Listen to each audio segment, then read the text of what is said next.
So we're going to be talking about the £1,000,000 message. Why have I called this episode the £1,000,000 message? Well, the reality is whatever we're doing on our business, we need a message to punch through all of that noise, to resonate, and to attract people who need what we sell.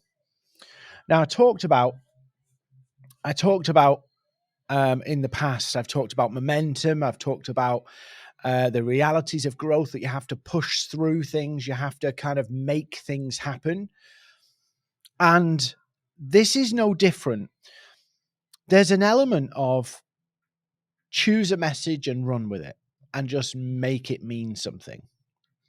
But there's also about finding the sweet spot message. What do I mean by this? Well, if you look at, say, election campaigns, right? So we look at election campaigns and we see that what happens is political parties will produce like manifestos, documented books in the UK of what they're going to do and what they promise to do, and calculations and all that stuff, like proper manifesto stuff. Nobody reads those. Very few people who vote actually read those. So the substance of the political parties' promises are never read by the majority of the people who vote for them. So just remember that.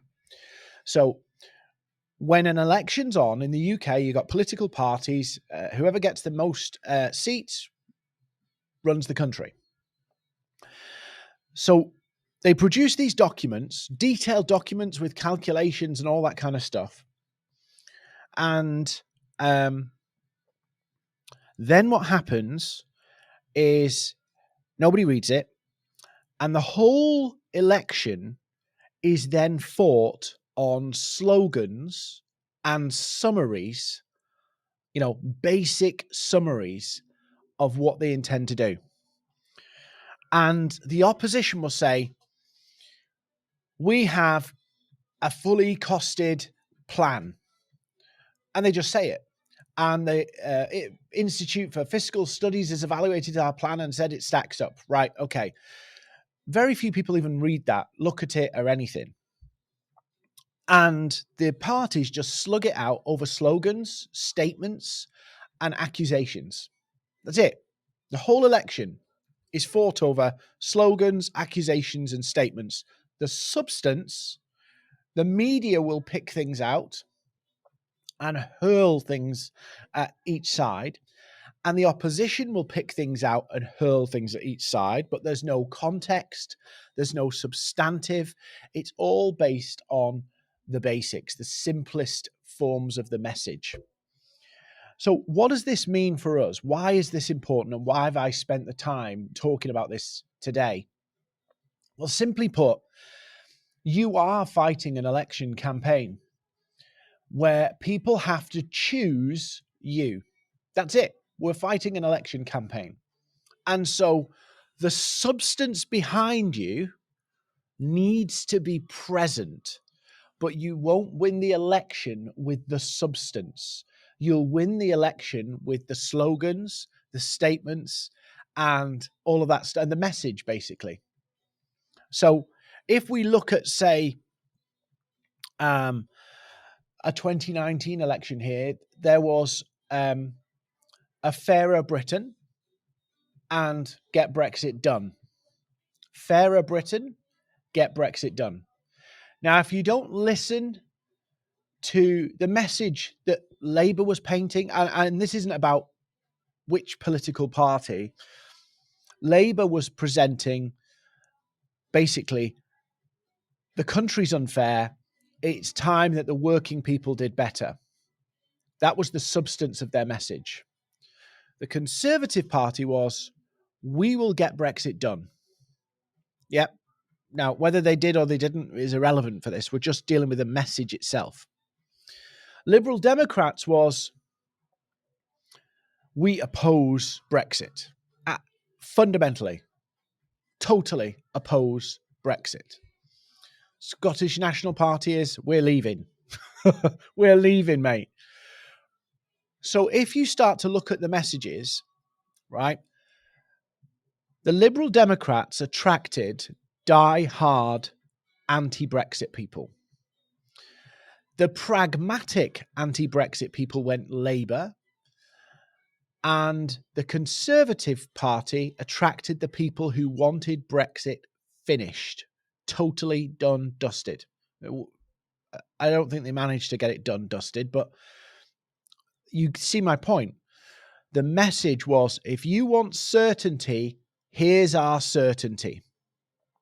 Now, where I think the Labour message fell apart was there's an inherent feeling within at least the British people that it doesn't matter who you elect, nothing changes, right? And hopefully I'm using politics as a way to explain something, because sometimes when I know when I explain this in a business context, a lot of people don't see how it applies. So in other words, the population has this little lingering thing that nothing ever changes. Yeah, nothing ever changes. So Labour made a whole load of promises to make the country fairer. And a lot of people did not believe it. It was like, that's too good to be true. So there's this weird thing whereby people want certainty, and you need a message that conveys certainty and confidence, but it cannot defy what people inherently believe. So this is something that lots of people grapple with, is you can't, it's very expensive to change how people think or believe instinctively. It's very expensive. Like trying to change the perception, and here's an example, that things that are priced higher are better quality. There's an inherent belief by a lot of the population, even the people who buy cheap stuff, there's an inherent belief that quality follows price, right? So if you go and buy a shirt from a designer store and it costs you £150, you expect that if you buy a shirt from Tesco for £20, there'll be differences in quality, right? It's not always the case, though, is it? In many cases, it's not true. But if people believe things in a particular way, it's very difficult to change that. So you don't try and fight that, because that's an uphill battle that will cost you a lot of time and energy and money. Instead, we have to define our message around the beliefs people already have. So for an example, many people believe that if they show weakness, it could hinder them. If they show vulnerability, it could hinder them.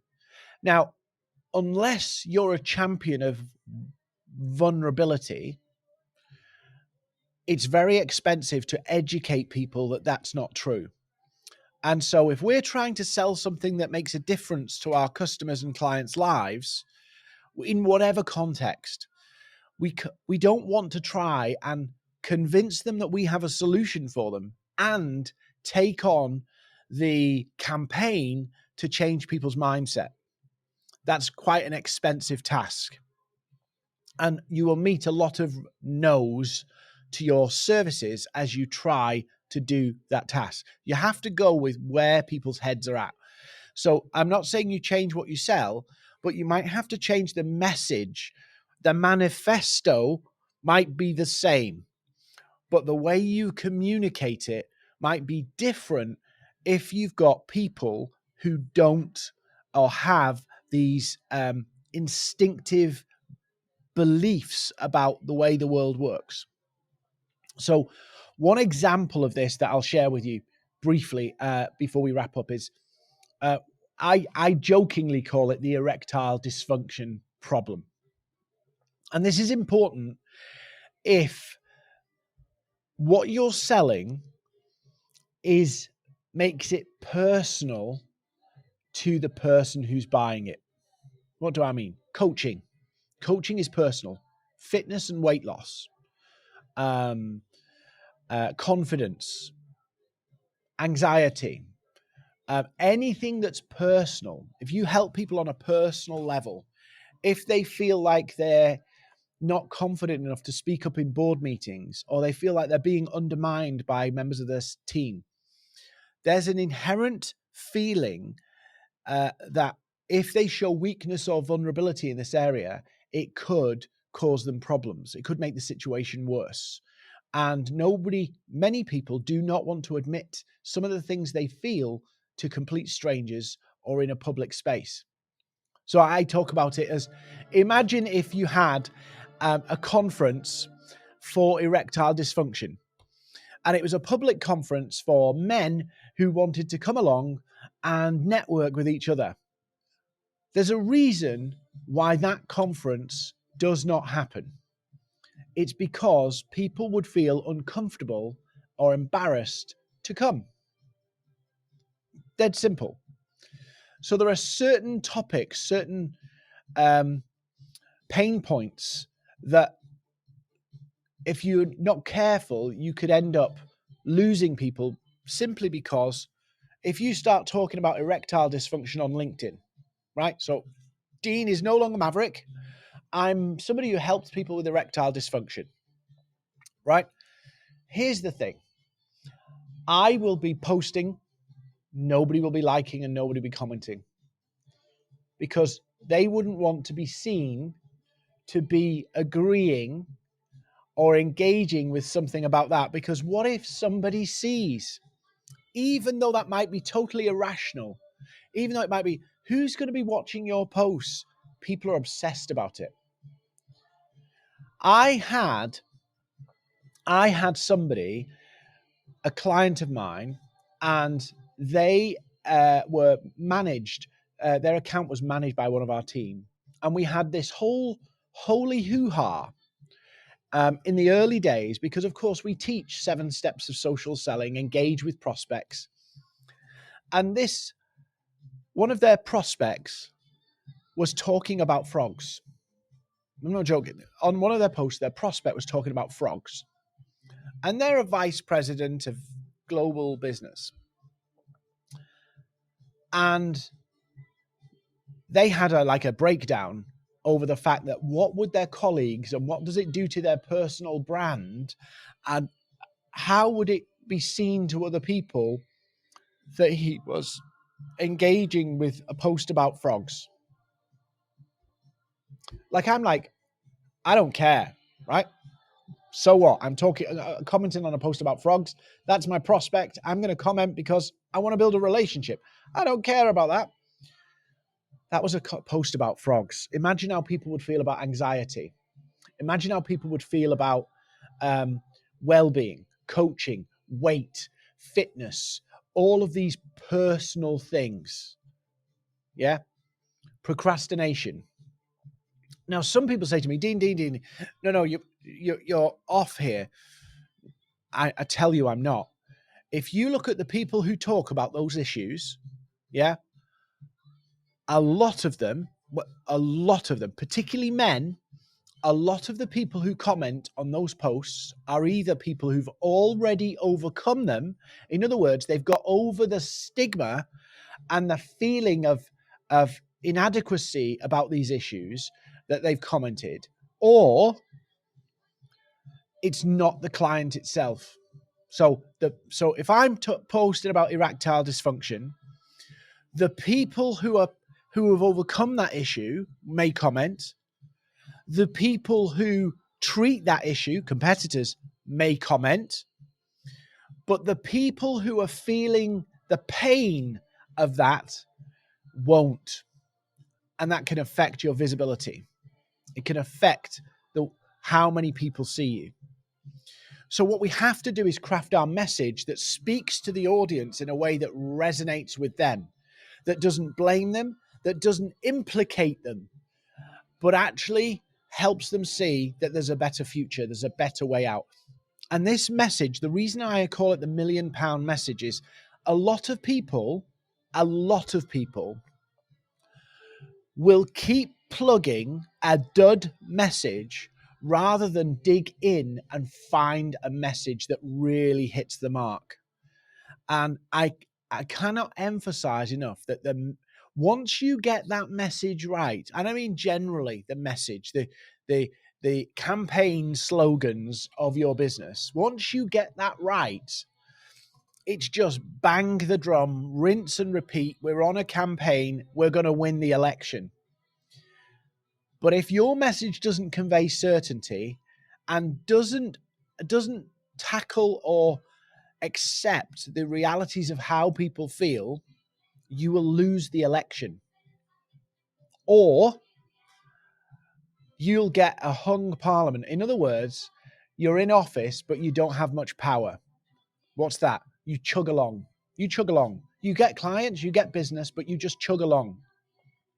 And you're not really making dramatic progress. You're just chugging along, treading water. And lots of businesses do that. They just stand still. So I would encourage you, find your £1 million message.